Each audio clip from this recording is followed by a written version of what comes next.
त्या जपानमध्ये चोर पकडा मशीनला एका तासात 500 चोर सापडलं. आवाज. चोर पकडा मशीन अमेरिकेत नेलं, एका तासात 2000 चोर सापडलं. चोर पकडा मशीन भारतात आणलं, अर्ध्या तासात मशीन चोरीला गेलं.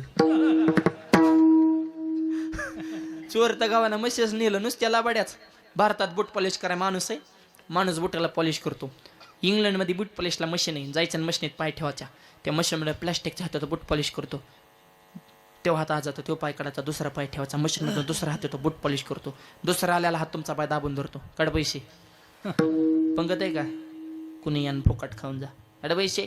खिशातून नोट काढायचे, त्या बॉक्सात टाकायचे, म्हणून तुमचा धरलेला पाय ते सुटते. चौका चौकात मशीन, दुसरा पाय दाबून धरतात. आपला नमुना तिथं गेला आणि त्याने ती मशीन बघितली आणि त्याने डोकं लढवलं, गेलं आणि मशीनीत पाय ठेवला. मशीन मधून हात आला, बूट पॉलिश केले, त्याने पाय काढून घेतला.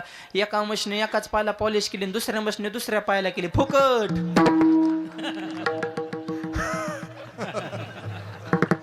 त्या मशीनची अक्कलच बंद झाली. इंग्लंडनी मशीनीतच बदल केला. मला आजपासून पहिलाच पाय दाबून धरायचा. मग लोकाला कळालं भारताचा कार्यकर्ता इथं येऊन गेला.